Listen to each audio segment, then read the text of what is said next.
Sean todos bienvenidos, mi nombre es Raúl y esto es Ventana Política, transmitiendo desde la aún libre pero cada vez más confundida ciudad de Lima. Hoy veremos cómo Pedro Castillo ha mentido a todos los que han votado por él.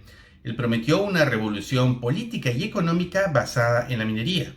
Durante su campaña, el caballito de batalla de Castillo fue cobrar más impuestos a las mineras y exigir una rentabilidad social. El gran problema es que nunca definió qué era el concepto de rentabilidad social. Entonces quedó muy al aire como todas las propuestas que ha hecho Castillo. Ahora resulta que para que un proyecto minero sea autorizado, no solo debe ser rentable y pagar impuestos, canon sobre canon, regalías, etcétera, etcétera, porque son un montón de impuestos que vamos a ver ahora, sino también debe cumplir con la rentabilidad social. ¿Ok? Hipotéticamente, la rentabilidad social debería sacarse de todo lo que se le cobra, que desde ahora les digo no es la relación 70-30, de ninguna manera. No, pero ahora imagino que hay que también soportar el gasto social, desarrollo social de la zona, de las comunidades, etcétera, etcétera, y apoyar al desarrollo cultural. Castillo y todos los representantes de su partido repetían constantemente que las mineras saqueaban al Perú y que había una relación 70-30. Esto quiere decir que las mineras se quedaban con el 70% de todo lo que ganaban y solo le daban al país el 30%. Ahora vamos a ver que eso es una falsedad, eso es completamente falso. Y lo que más molesta es con qué descaro han estado repitiendo esto, pero sobre todo nota una falta de preparación porque solamente repetían el plan de gobierno elaborado por Vladimir Cerrón. Incluso Castillo comentó en alguna oportunidad que él iba a nacionalizar las empresas mineras que no se ajustaban al proyecto que él tenía. Pedro Castillo y todos los postulantes a cargo de su partido Perú Libre nos han engañado, no han leído realmente documentos importantes, solo han leído el pasquín y el plan de gobierno del señor Vladimir Cerrón. De ahí no han pasado. Te vas a dar cuenta de esto porque no tienen idea de cuántos impuestos pagan. Las empresas mineras pagan regalías, canon sobre canon, el impuesto a la renta, etcétera, etcétera. Son varios impuestos. Tampoco tienen idea de cuántos puestos de trabajo generan, de cuántos puestos de trabajo adicionales a la minería generan y de cuántas divisas ingresan al Perú gracias a la minería. Pedro Castillo ha dicho en una entrevista que él no está preparado para ser presidente, que está aprendiendo. Y si tú lo has visto en las diversas entrevistas que ha dado a nivel nacional como internacional, te vas a dar cuenta que está tan perdido en los temas de política y sobre todo en los de minería como lo estaría Nicolás Maduro en física termonuclear. Para que tengas una idea de cómo es la minería en el Perú, el Servicio Geológico de los Estados Unidos indicó en el año 2019 que el Perú era el segundo productor de cobre, plata y zinc a nivel mundial. Además, era uno de los principales productores a nivel mundial de oro, plata y estaño. Para darte cuenta de la importancia de la minería, hay tres elementos fundamentales. El 60% de las exportaciones peruanas son mineras. El 10% del PBI se genera por la minería. Y también la minería genera entre el 20 y el 15% de todos los ingresos públicos. Después de estos datos, uno se da cuenta de la importancia de la minería en el Perú. Pero hay algo que es realmente sorprendente. Esto no queda acá. Entre el año 2010 y el 2019 se generaron 25.000 millones de dólares por exportaciones. Ojo, son 25.000 millones de dólares. No hablamos de 25 millones ni de 250. 25.000 millones. Es una suma muy, pero muy grande. Pero no solo es esto. La minería formal generó 200.000 puestos de trabajo y además 1.300.000 puestos de trabajo adicionales que van enlazados con el trabajo minero. Esto es muy importante. Hablar a la ligera sobre nacionalizar o estatizar es cortar el desarrollo de la minería, cortar puestos de trabajo, cortar ingresos. Y lo peor es que no tienen una idea clara de cómo trabaja la minería, qué tipos de impuestos e ingresos genera al Estado. Con lo cual lo único que están haciendo es demagogia pura y llevar al Perú hacia un abismo. Pero hay un tema que casi nunca mencionan y es la minería informal. La minería informal evidentemente no cumple con ningún concepto de seguridad ambiental, seguridad del personal, contratos, etc.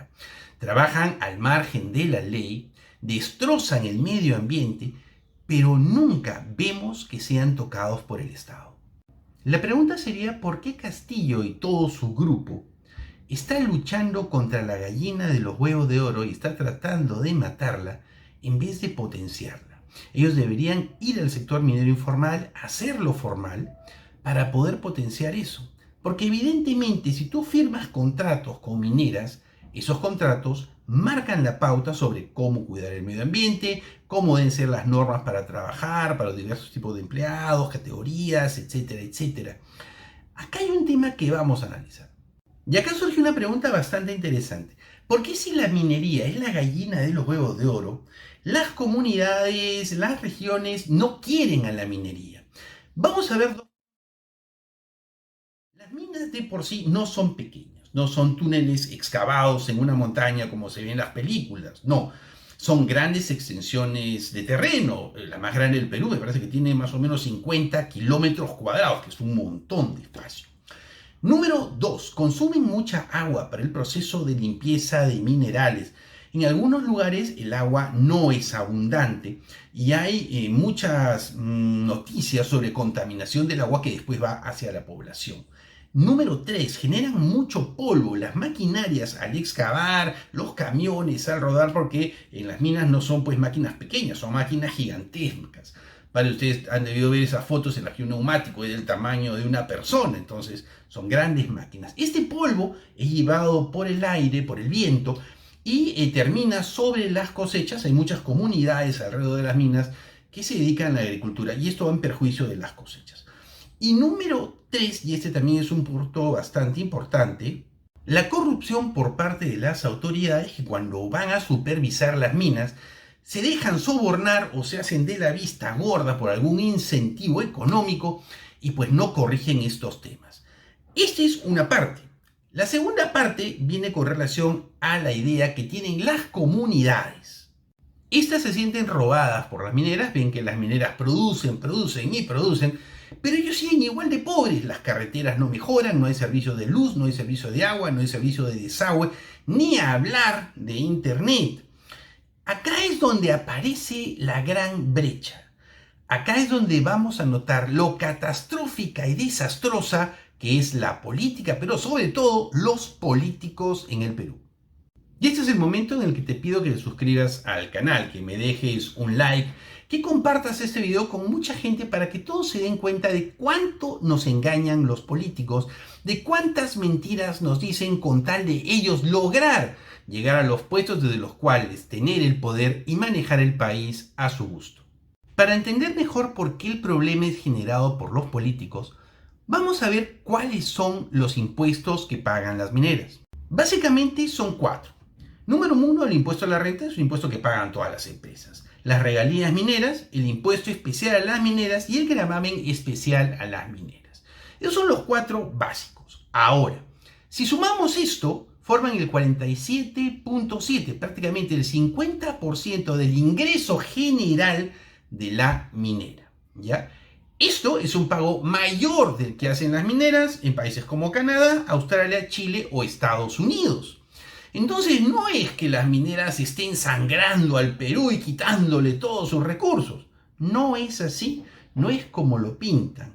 A esto tenemos que sumarle que las mineras tienen que restar también sobre su ingreso, no sobre su ganancia, sobre su ingreso, los sueldos, los costos, etcétera, etcétera. O sea, ese engañamuchachos, esa historia del 70-30 no es verdad. Es una gran mentira con la que se está engañando a la gente. ¿Dónde está la plata que generan las mineras? Esa plata está guardada. Vamos a ver ahora qué es lo que sucede con ella. Un dato adicional antes de pasar a otro tema es que entre el 2009 y el 2019 las mineras en impuestos pagaron 85.000 millones de soles. A ver, 85.000 millones de soles. que esto al cambio del 2019 vendrían a ser más o menos 24.000 millones de dólares. No estoy hablando de sumas pequeñas, no son 24 millones o 250 millones o 24 millones. Estamos hablando de 24.000 millones. ¿Dónde está ese dinero? ¿Acaso no se pueden poner sistemas de agua y desagüe con eso? ¿No hay dinero de sobra? Habría dinero de sobra para que todas las regiones del Perú y las pequeñas comunidades pudiesen estar satisfechas. Pero esa plata se pierde, se devuelve. Los gobiernos regionales la tienen en la mano, pero la devuelven al gobierno central. Y ahora sí llegamos al punto interesante, el por qué las comunidades no avanzan. ¿Qué pasa con ese dinero que se recauda y misteriosamente desaparece de las manos de los presidentes regionales, de los alcaldes, etcétera, etcétera? Fíjense bien, los entes supranacionales, vamos a decir regiones, municipalidades, distritos, donde se explota o se desarrolla la minería, reciben el 50% de lo que recauda el Estado a las mineras. O sea, la mitad de lo que el Estado les recauda a las mineras por los 4 impuestos que hemos comentado van directamente a estos municipios. La pregunta es, ¿cómo es que estos municipios, estas regiones, tienen puentes que se caen, no tienen agua, no tienen luz, si tienen grandes cantidades de fondos? Vamos a ver en un momento cómo reciben esos fondos y la mitad o más de la mitad no la gastan porque no están preparados para gastarla, porque el nivel de nuestros políticos es catastrófico. Para entender mejor esto les voy a poner unos números, pero desde ya les anticipo que van a quedar completamente sorprendidos y se van a preguntar ¿por qué somos un país subdesarrollado? Para empezar, porque nuestros políticos son subnormales. No es comprensible cómo con la cantidad de dinero que reciben y que van a ver en un momento, no pueden hacer que sus comunidades, que sus regiones, que sus distritos no se desarrollen. Fíjense. Entre el año 2009 y 2018 se entregó por los siguientes conceptos estas cantidades a las regiones, a las comunidades, a los distritos. Por canon minero, 31.379 millones de soles. Por canon gasífero, 16.803 millones de soles. Ojo, estoy hablando en miles de millones de soles. ¿Ok? Por canon y sobre canon petrolero, 8.784 millones de soles. Y por regalías mineras, 7.592 millones de soles. Que hacen un gran total de, atención, 64.600 millones de soles. 64.600 millones, miles de millones, ¿ok? Esto nos da una idea de más o menos anualmente 2.000 millones de dólares. 2.000 millones de dólares y tenemos comunidades sin agua, sin luz, sin desagüe, sin carreteras, sin pistas, una catástrofe. ¿Por qué habiendo tanto dinero, las regiones, las comunidades, los distritos no crecen? Y aquí llegamos a la respuesta. Fíjense, esto es muy gracioso. En la gran mayoría de estas regiones mineras, los que han salido elegidos son los de Perú Libre. O sea, ellos han votado a estas regiones mineras que no tienen dinero para gastar, o mejor dicho, que tienen mucho dinero, pero que los políticos no gastan, han terminado votando por Perú Libre, porque se han comprado completamente el cuento del 70% contra el 30%. No les han aclarado que los políticos son unos corruptos, pero sí les han dicho, por otro lado, que las mineras no pagan suficientes impuestos. No creo que ellos desconozcan este asunto de las regalías y del canon, porque si postulan, bueno, aunque si el presidente Pedro Castillo ha dicho que él no sabe nada y que está preparándose y aprendiendo mientras gobierna, ¿qué podemos esperar de los congresistas de Perú Libre? Vamos más allá con esta información. Algo que forma parte de la cultura peruana y de la política peruana es que todo se hace al guerrazo. El político peruano no hace un plan a largo plazo, no traza un horizonte, no a lo que venga nada más. Y como todo es a lo que venga, no tiene cuadros. Entonces, cuando sale elegido, digamos para alcalde, comienza a ubicar en los puestos de confianza a sus familiares, al sobrino, al tío, al ahijado. Y acá viene el tema importante. Cuando hay que hacer un proyecto, deberían buscar a un ingeniero capacitado, a un arquitecto, etcétera, etcétera, para que el proyecto sea bueno, para que cumpla con los estándares. Pero como llaman al sobrino, al ahijado, al primo, al hijo, a la hija política, los proyectos salen mal estructurados y son rechazados. Al ser rechazados, la plata que es destinada para eso tienen que devolverla al gobierno central. Vamos a ver muchos casos, y se ven normalmente en la política del Perú, grandes proyectos que duran 20 años, 15 años. ¿Por qué? Porque viene el sobrino que hace un proyecto, no pasa la inspección, lo devuelven otra vez, pero entre proyecto y proyecto va cayendo y goteando plata por aquí, goteando plata por allá. Y no solo el alcalde, porque el alcalde firma un papel, el ingeniero firma otro papel, el arquitecto firma otro papel, y de ahí va cayendo la plata. Y los presupuestos que entregaron al principio y eran tanto, al año siguiente suben a tanto, y al subsiguiente suben a tanto. Y cada vez que se proyecta, cae plata por acá, cae plata por allá. Y entonces se gasta mucho dinero en proyectos fantasmas que nunca se terminan. ¿Ustedes se imaginan cuántos pueblitos que quedan lejos que no tienen luz podrían tener luz? ¿O cuántos pueblitos que no tienen agua corriente podrían tener agua corriente? ¿O cuántos pueblitos que le ruegan a los alcaldes que por favor le haga una pista o una carretera? ¿O cuántos distritos que le ruegan que por favor pongan algún tipo de servicio? Y los alcaldes y los gobiernos regionales dicen, no, no hay plata. ¿Cómo que no hay plata? ¡Claro que hay plata! Voy a tomar como ejemplo la región Cajamarca, región donde nació el presidente Pedro Castillo. La población en Cajamarca es cercana al 1.300.000 habitantes. La gran mayoría vive en situación de pobreza. Pero mucho ojo a los siguientes datos. El 20% no tiene luz eléctrica, el 26% no tiene agua corriente, el 62% no está conectado a redes de saneamiento. Punto importante. Ojo, muchas carencias de parte de la población. Entre el 2009 y el 2018 recibieron 1.200 millones de dólares. 1.200 millones de dólares por conceptos de canon mineros y regalías. Pero solo gastaron el 47%. O sea, devolvieron 564 millones de dólares. La pregunta acá es la siguiente. ¿Cómo en un lugar donde hay tantas carencias, el gobierno regional se da el lujo de devolver dinero en vez de invertirlo en poner luz, agua, desagüe, mejorar carreteras y parques? Esto se debe a la política peruana, pero como siempre repito, a los políticos de porquería que tenemos.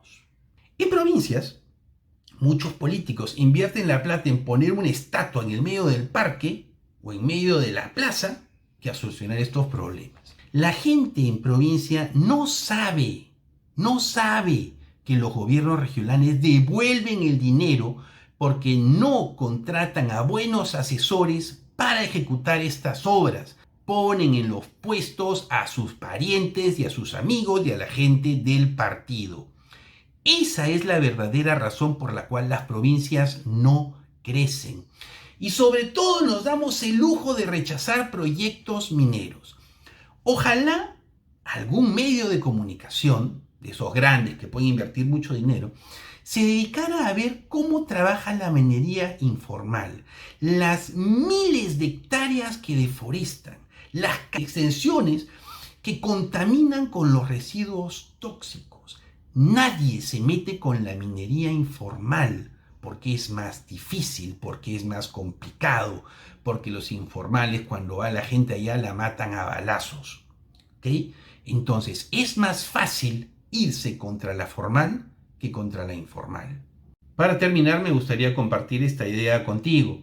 La minería informal genera miles de millones de dólares. Estas empresas no pagan impuestos. Nadie sabe cuánto ganan, ¿ok? Estos tienen que lavar el dinero de alguna manera. Yo pregunto, ¿por qué los presidentes regionales no luchan contra la minería informal? Hay una clarísima red de corrupción. ¿Por dónde venden el oro? ¿Quiénes les permiten vender el oro? ¿O ustedes creen que no es fácil ir por las minas, supervisar y darse cuenta de quién es minero informal y cuánto produce? Todos los gobiernos se quieren meter con los formales, pero no con los informales porque algo les cae, porque la corrupción es muy, pero muy grande. No dejemos que el Perú se hunda, no permitamos que Pedro Castillo destroce la minería formal, porque eso nos llevaría a una catástrofe. Si este video te ha gustado, te pido que me dejes un like, me ayuda mucho, que compartas este video con mucha gente para que todos tengan una idea real de cuál es el problema minero en el Perú. Le pido a Dios que te bendiga mucho, a la Santísima Virgen María que interceda por tu familia y desde acá te mando un saludo fraterno.